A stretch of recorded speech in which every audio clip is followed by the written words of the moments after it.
Hi hello welcome back to my YouTube channel. ಎಲ್ಲರೂ ಹೇಗಿದ್ದೀರಿ friends? ಎಲ್ಲರೂ ಸೂಪರ್ ಆಗಿದ್ದೀರಾ ಅಂತ ಅನ್ಕೊತ ವ್ಲಾಗ್ನ ಸ್ಟಾರ್ಟ್ ಮಾಡ್ತಾ ಇದ್ದೀನಿ. ಇವತ್ತು ಇಡ್ಲಿ ಮಾಡೋಣ ಅಂತೇಳಿ ಬ್ಯಾಟರ್ನ ರೆಡಿ ಮಾಡಿಟ್ಟಿದ್ದೆ ರಾತ್ರಿನೇ. ಸೊ ಇವಾಗ ಇಡ್ಲಿ ಹಿಟ್ಟು ಚೆನ್ನಾಗಿ ಉದುಗಿ ಬಂದಿದೆ. ಇದಕ್ಕೆ ಉಪ್ಪು ಹಾಕಬೇಕು. ಈಗ ಉಪ್ಪು ನಾನು ರಾತ್ರಿನೇ ಹಾಕೋದಿಲ್ಲ, ನಾನು ಸುಮಾರು ವ್ಲಾಗಲ್ಲಿ ಹೇಳಿದ್ದೀನಿ. ನಾನು ಬೆಳಗ್ಗೆನೇ ಉಪ್ಪನ್ನು ಹಾಕೋದು. ಈಗ ಉಪ್ಪನ್ನು ಚೆನ್ನಾಗಿ ಮಿಕ್ಸ್ ಮಾಡಿ ಬ್ಯಾಟರನ್ನು ರೆಡಿ ಮಾಡಿಕೊಂಡು ಈಗ ಇಡ್ಲಿ ಬಿಡಬೇಕು. ಇದಕ್ಕೆ ಏನು ಚಟ್ನಿ ಮಾಡೋಣ ಅಂತ ಅಂದ್ಕೊಂಡಿದ್ದೀನಿ. ಬಸ್ಸಾರಿದೆ ರಾತ್ರಿದು, ಅದಕ್ಕೆ ಮಧ್ಯಾಹ್ನಕ್ಕೆ ಬಿಸಿ ಮಾಡಿ ಹಾಕ್ಕೊಡ್ತೀನಿ. ಗೊತ್ತಿಲ್ಲ, ಇವತ್ತು ಬಸ್ಸಾರೇ ತಿನ್ನಲ್ಲ ಅಂತಂದರೆ ಇಡ್ಲಿಗೆ ಬಸ್ಸಾರನ್ನ ಹಾಕ್ಕೊಡ್ತಾಯಿದ್ದೀನಿ. ನಮ್ಮ ಮನೆಯವ್ರಿಗೆ ಏನಂತಾರೋ ಗೊತ್ತಿಲ್ಲ. ಬೆಳಗ್ಗೆ ತಿಂಡಿಗೆ ಚಟ್ನಿ ಮಾಡಿದ್ದೀನಿ, ಮಧ್ಯಾಹ್ನಕ್ಕೂ ಬಾಕ್ಸ್ ಹಾಕಬೇಕಲ್ವ. ಸೊ ಅದಕ್ಕೆ ಬಸ್ಸಾರನ್ನೇ ಚೆನ್ನಾಗಿ ಕುದಿಸಿ ಹಾಕೋಣ ಅಂತ ಅಂದ್ಕೊಂಡಿದ್ದೀನಿ. ನೋಡಬೇಕು ಏನಾಗುತ್ತೋ ಗೊತ್ತಿಲ್ಲ. ಮಸಾಲೆ ಇಡ್ಲಿ ಬೇರೆ ಮಾಡೋಣ ಅಂತ ಅಂದ್ಕೊಂಡಿದ್ದೀನಿ. ಸೊ ಹಾಗೇನೂ ತಿನ್ಬೋದಲ್ಲ, ಅದನ್ನು ಚೆನ್ನಾಗಿರುತ್ತೆ ಅಂತ ಹೇಳಿ ಇವಾಗ ಫಸ್ಟಿಗೆ ಇಡ್ಲಿಯನ್ನು ಪ್ಲೈನ್ ಇಡ್ಲಿ ಬಿಡ್ಕೋತಾ ಇದ್ದೀನಿ. ಆಮೇಲೆ ನೆಕ್ಸ್ಟು ಇನ್ನೊಂದು ಇಬ್ಬೆಗೆ ಚೆನ್ನಾಗಿ ಮಸಾಲೆ ಇಡ್ಲಿ ಮಾಡ್ಕೊಳ್ಳೋಣ ಅಂತ ಅಂದ್ಕೊಂಡೆ. ಏಕೆಂದರೆ ನಮ್ಮ ಮನೆಯವ್ರು ತಿನ್ನೋದು ಡೌಟು, ಅವ್ರು ತಿನ್ನಲ್ಲ ಜಾಸ್ತಿ ಇಷ್ಟಪಟ್ಟು. ಪುನರ್ವೂ ಕೂಡ ಅಷ್ಟೇ ಇಷ್ಟಪಟ್ಟು ತಿನ್ನಲ್ಲ, ತಿಂತಾರೆ ಅಂತ ಅಂದ್ಕೊಂಡು ಮಾಡ್ತಾಯಿದ್ದೀನಿ. ಏನಾಗುತ್ತೋ ಗೊತ್ತಿಲ್ಲ. ಈಗ ಎಲ್ಲ ಪ್ಲೇಟಿಗೂ ಆಯಿಲನ್ನು ಅಪ್ಲೈ ಮಾಡಿಕೊಂಡು ಇದನ್ನು ಬ್ಯಾಟರ್ನ ಹಾಕ್ಕೊತಾ ಇದ್ದೀನಿ. ಇವು ನೋಡೋಕೆ ಹಿಂಗಿದೆ, ಆದರೆ ಸಖತ್ತು ದಪ್ಪ ಬರುತ್ತೆ ಇಡ್ಲಿ ಅಂತೂ. ಒಂದು 3 ತಿಂದರೆ ಎಲ್ಲ ಹೊಟ್ಟೆ ತುಂಬೋಗ್ಬಿಡುತ್ತೆ, ಆ ಥರ ಆಗುತ್ತೆ. ಒಂದು 3-4 ತಿಂದ್ರೇ ಹೊಟ್ಟೆ ಫುಲ್ ಅಂತ ಅನಿಸುತ್ತೆ. ಸೊ ಈ ಥರ ಎಣ್ಣೆನ ಅಪ್ಲೈ ಮಾಡಿಕೊಂಡು ಬ್ಯಾಟರ್ನ ಹಾಕ್ಕೊಂಡ್ರೆ ಅಂಟೋದಿಲ್ಲ ಯಾವುದೇ ರೀತಿ. ನಾನು ಸ್ವಲ್ಪ ಬಿಸಿದನ್ನೇ ತೆಗಿತೀನಿ, ಯಾಕೆಂದರೆ ಟೈಮ್ ಆಗೋಗ್ಬಿಡುತ್ತೆ. ತಣ್ಣಗಾದರೆ ಇನ್ನೂ ಸ್ವಲ್ಪನೂ ಅಂಟೋದಿಲ್ಲ. ಬಟ್ ನಾನು ಬಿಸಿದೇ ತೆಗಿತೀನಿ, ಆದರೂ ಅಷ್ಟೊಂದೇನು ಅಂಟೋದಿಲ್ಲ. ಈಗ ನೀರು ಕೂಡ ಕಾದಿದೆ ಚೆನ್ನಾಗಿ. ನೀರು ಕಾಯಿಸಿ ಇದನ್ನು ಇಡ್ಲಿನ ಬೇಯಕ್ಕಿಟ್ಟರೆ ಬೇಗ ಬೆಂದ್ಕೊಳ್ಳುತ್ತೆ. ಸೊ ಹಾಗಾಗಿ ಇದು ನೋಡಿ, ಇದು ಹೊಸದಲ್ವ, ಹಂಗೆ ಸ್ಟ್ರಕ್ ಆಗಿಬಿಟ್ಟಿದೆ, ತೆಗಿಯೋಕ್ಕೆ ಬರೋಲ್ಲ ಒಂದೊಂದು ಟೈಮು. ಚೆನ್ನಾಗಿ ಸ್ವಲ್ಪ ಇದಾದಮೇಲೆ ಹಳೇದಾದಮೇಲೆ ಚೆನ್ನಾಗಾಗುತ್ತೆ. ಇವಾಗ ಸ್ವಲ್ಪ ಟೈಟಾಗಿ ಕೂತಿದೆ. ಮಾತ್ರ ಸಿಲ್ವರ್ ಇಡ್ಲಿ ಪಾತ್ರೆ ಒಂದು ಸಖತ್ ಚೆನ್ನಾಗಿದೆ. ಮಾತ್ರ ಇಡ್ಲಿನೂ ಕೂಡ ಅಷ್ಟೇ ಚೆನ್ನಾಗಿ ಬರುತ್ತೆ. ಇವಾಗ ಟೈಮ್ ಆಲ್ರೆಡಿ 7:15 ಮೇಲಾಗಿದೆ.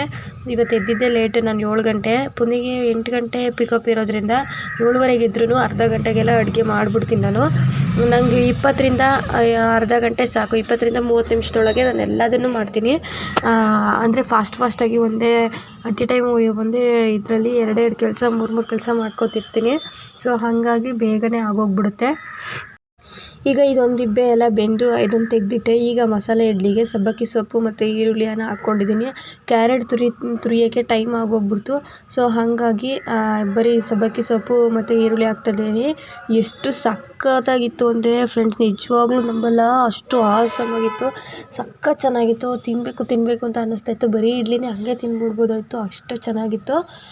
ಮತ್ತು ಈಗ ಇನ್ನೊಂದು ಪ್ಲೇಟಿಗೆ ಇಡ್ಲಿ ಎಣ್ಣೆನ ಅಪ್ಲೈ ಮಾಡಿಕೊಂಡು ಇಡ್ಲಿ ಬ್ಯಾಟರನ್ನ ಹಾಕ್ಕೊತಾ ಇದ್ದೀನಿ. ಎಷ್ಟು ಚೆನ್ನಾಗಿ ಬಂದಿತ್ತು ಅಂದರೆ ನೀವು ನೋಡಲ್ಲ, ಅಷ್ಟೇ ಕಲರ್ಫುಲ್ಲಾಗಿ ಅಷ್ಟೇ ರುಚಿಯಾಗಿ ಕೂಡ ಇತ್ತು. ಸಖತ್ ಚೆನ್ನಾಗಿತ್ತು, ಒಂಥರ ಟೇಸ್ಟ್ ಇತ್ತು, ಅದು ಡಿಫ್ರೆಂಟಾಗಿ. ಈಗ ಪುನೀನು ಕೂಡ ತಿಂಡಿ ತಿಂದು ಹೊರಟ್ರು. ಅವ್ರನ್ನ ಕಳ್ಸೋಣ ಅಂತೇಳಿ ಆಚೆ ನಿಂತ್ಕೊಂಡೆ. ಇವಾಗ ಕಾರ್ ಹತ್ರ ಹೋಗೋದಿಲ್ಲ ಜಾಸ್ತಿ, ಯಾಕೆಂದರೆ ಟೈಮ್ ಆಗೋಗ್ಬಿಟ್ಟಿರುತ್ತೆ, ಪುನರು ಎದ್ದೇಳೋ ಟೈಮ್ ಆಗಿರುತ್ತೆ. ಸೊ ಹಾಗಾಗಿ ಅವ್ನು ಎದ್ದಿದ್ರೆ ಮಾತ್ರ ಬಿಟ್ಟು ಬರ್ತೀವಿ ಕರ್ಕೊಂಡೋಗಿ. ಇಲ್ಲ ಅಂತಂದರೆ ನಾನು ಪುನರು ನೋಡ್ಕೊಂಡು ಮನೇಲೇ ಇರ್ತೀನಿ, ಯಾಕೆಂದರೆ ಎದ್ದು ಅವನು ಅಳ್ತಾನೆ ಅಂತೇಳಿ. ಸೊ ಇಲ್ಲೇ ನಮ್ಮನೆ ಬಾಗಿಲಿಂದ ಗೇಟ್ ಹತ್ರ ಅಷ್ಟೇ ದೂರ. ಸೊ ಇಲ್ಲೇ ನಿಂತ್ಕೊಂಡು ಅವ್ರು ಡಿಕ್ಕಿಗೆ ಇಟ್ಕೊಂಡು ನೋಡ್ತಾ ಇದ್ದೆ. ಈಗ ನಾನು ಕೂಡ ತಿಂಡಿ ತಿನ್ನಬೇಕು.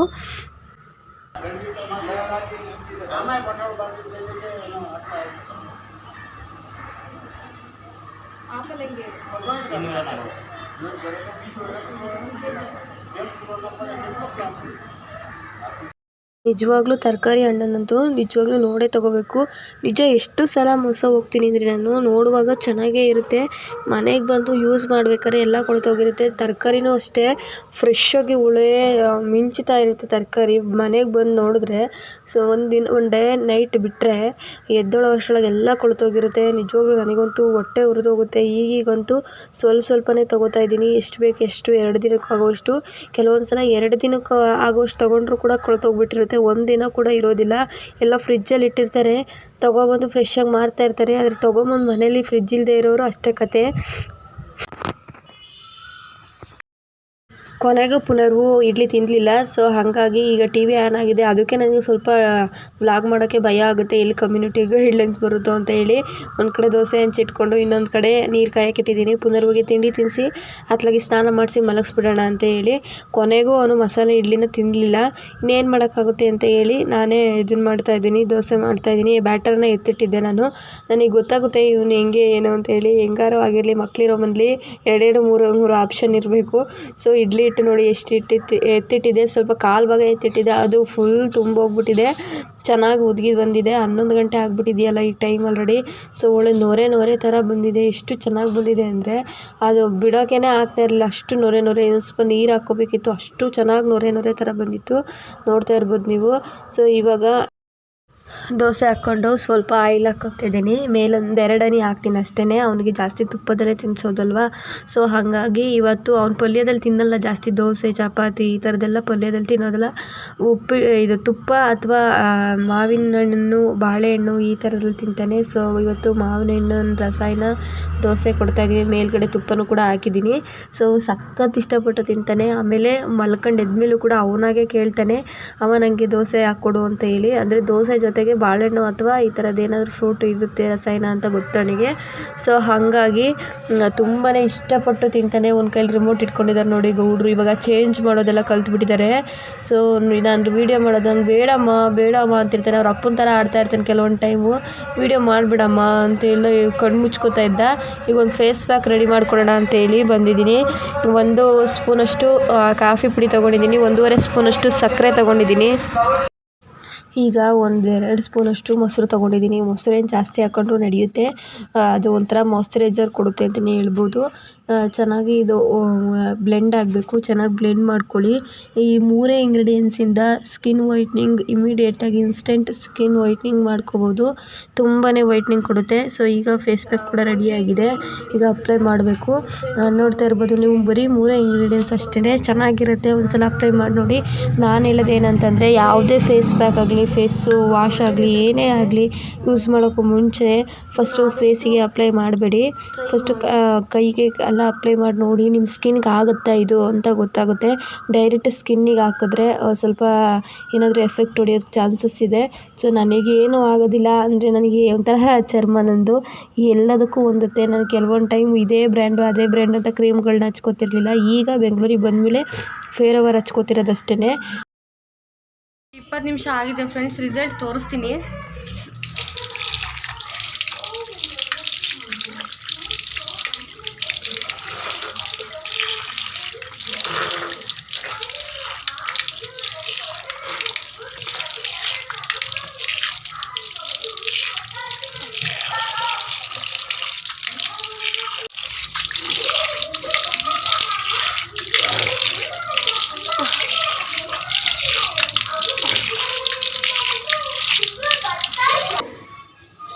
ನೋಡಿ ಫ್ರೆಂಡ್ಸ್, ಇನ್ಸ್ಟೆಂಟ್ ಅಂದರೆ ಇನ್ನೂ ಫೇಸ್ ವಾಶ್ ಅಥವಾ ಏನಾದರೂ ಹಾಕ್ಕೊಂಡು ತೊಳ್ಕೊಂಡ್ರೆ ಸ್ವಲ್ಪ ಜಿಟ್ಟಿನಂಶ ಎಲ್ಲ ಹೋಗುತ್ತೆ.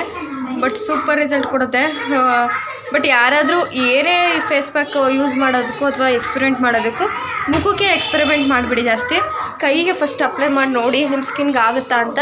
ಕೆಲವೊಬ್ರಿಗೆ ಆಗೋದಿಲ್ಲ, ಅದಕ್ಕೆ ಹೇಳ್ತಿರೋದು. ನನಗೆ ನಮ್ಮದೊಂಥರ ಎಮ್ಮೆ ಚರ್ಮ ಇದ್ದಂಗೆ ಎಲ್ಲದಕ್ಕೂ ಯೂಸ್ ಆಗುತ್ತೆ. ಸೊ ಹಾಗಾಗಿ ನಾನು ಇದಕ್ಕೆ ಮಾಡಿದ್ದೀನಿ. ಸೊ ನೀವು ನೋಡ್ಕೊಂಡು ಮಾಡಿ. ನೋಡಿದ್ಮೇಲೆ ಲೈವಲ್ಲಿ ತೋರಿಸಿದ್ದೀನಿ ಫುಲ್ ಮುಖ ತೊಳ್ಕೊಂಡು. ಇವಾಗ ಫ್ರೆಶ್ ಅಪ್ ಆಗಬೇಕು ಫ್ರೆಂಡ್ಸ್. ನೋಡಿ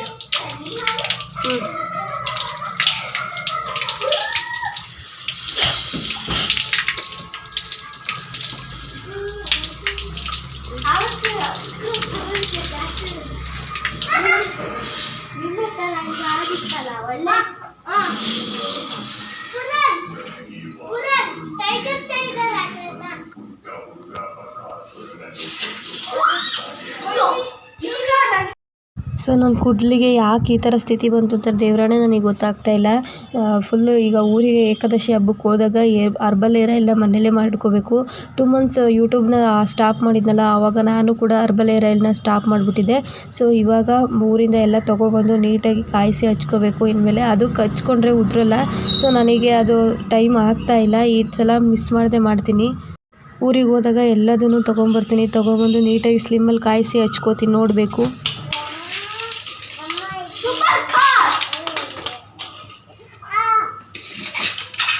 ಹೋಗಿ ಗೇಟ್ ಕುತ್ಕೊಂಡ್ರು.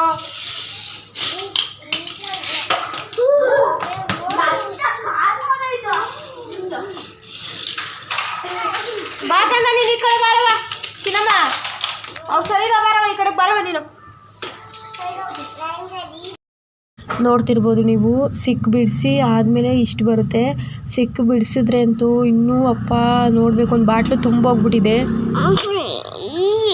ಏನಮ್ಮ?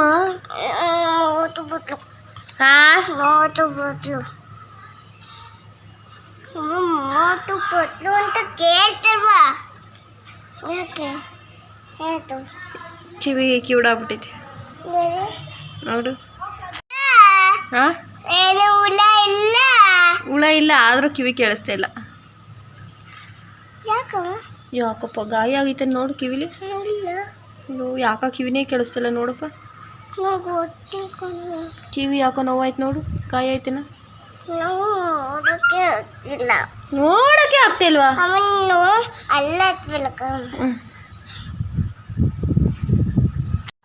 ನೋಡೋದು. ಓಹ್ ನೋಡದ, ನೋಡು ನೋಡು.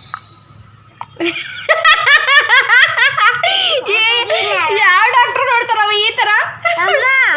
ಚಿಕ್ಕು ಬಂದಿರ್ ಬರುತ್ತೆ ನೋಡು.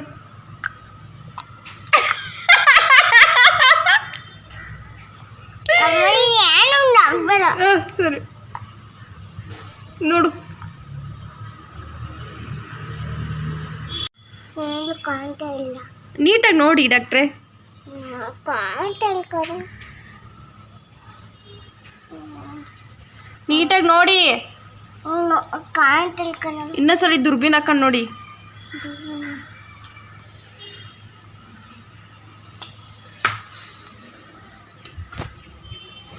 ಅಂದ್ರೆ ಡಾಕ್ಟರ್ ಯಾಕೋ ಈ ಕಿವಿ ನೋವಾಗಿದೆ, ನೋಡಿ ಕಿವಿ ಕೇಳಿಸ್ತಾ ಇಲ್ಲ.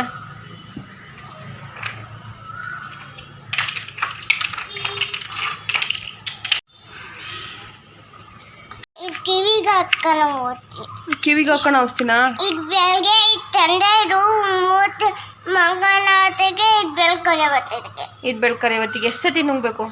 ಅಲ್ಲ ಎಷ್ಟು ಸತಿ ಬಿಡ್ಕೋಬೇಕು? 3 ಗಂಟೆಗೆ. 3 ಗಂಟೆಗೆ ಬಿಡ್ಕೋಬೇಕಾ? ಮತ್ತೆ ಇದು 3 ಗಂಟೆಗೆ ಮಂಕಬೇಕಾದ್ರೆ ಬಿಡ್ಬೇಕು. ಬಿಡ್ಕೋಬೇಕಾ? ತುಂಬಾ ಗುಗ್ಗೆ ಐತೆ. ತುಂಬಾ ಗುಗ್ಗೆ ಐತೆ. ಗುಗ್ಗೆ ಐತಾ? ಅಯ್ಯೋ ನೆನ್ನೆಯಿಂದ ಕ್ಲೀನ್ ಮಾಡ್ಕೊಂಡಿದ್ದೀನಿ, ಅದೆಲ್ಲಿಂದ ಬಂತು? ಚಿಟ್ಟಿ ಬಂತು. ಚಿಟ್ಟಿಲ್ ಬರುತ್ತಲ್ಲ ಅದು ನೋಡಿ ಹೇಳ್ತಿದ್ದೀರಾ?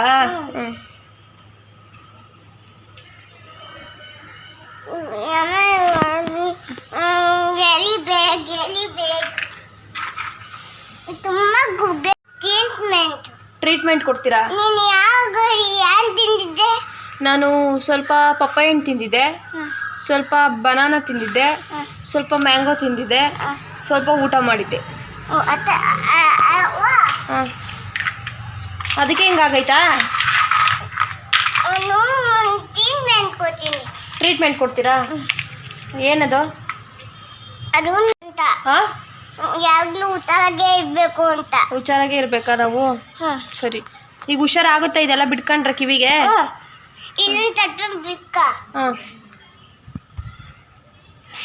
ಹಂಗೆ ಬಿಡ್ಕೋಬೇಕಾ? ಯಾಕೋ ಉರಿತೈತಲ್ಲ ಡಾಕ್ಟ್ರೇ ಅದು ಔಷಧಿ? ಇನ್ನೊಂದು ಕೊಡ್ತೀನಿ. ಇಷ್ಟೇ ಸಾಕಲ್ಲ? ಇಷ್ಟು ಅಂತರದ್ದು ಕೊಟ್ಟಿದ್ದೀರಾ, ಇನ್ನೂ ಕೊಡ್ತೀರಾ? ಇದು ಉರಿಯಲ್ವಾ? ಇದು ಎಷ್ಟು ಸತಿ ಬಿಡ್ಕೋಬೇಕು ದಿನಕ್ಕೆ? 3 ಗಂಟೆಗೆ. 3 ಗಂಟೆ ಒಂದೇ ಸಲಿನಾ? ಒಂದೇ ಸತಿನ 2 ಸತಿನ 3 ಸತಿನ? ಬಿಡ್ರಿ ನೀವೇ ಒಂಚೂರು. ಏನಾರ ಕಾಣ್ತೈತೆ? ಏನಾಯ್ತು? ಯಾಕೆ ನೋವು ಬಂದಿತ್ತೆ? ನಂಗೆ ಗೊತ್ತಿಲ್ಲ. ಅಯ್ಯೋ ಡಾಕ್ಟರ್ ಅಲ್ವಾ ನೀವು? ಗೊತ್ತಿಲ್ವಾ ನಿಮಗೆ?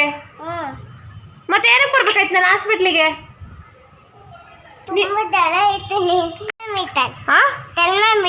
ಥರ್ಮಾಮೀಟರ್ ಅಲ್ಲ?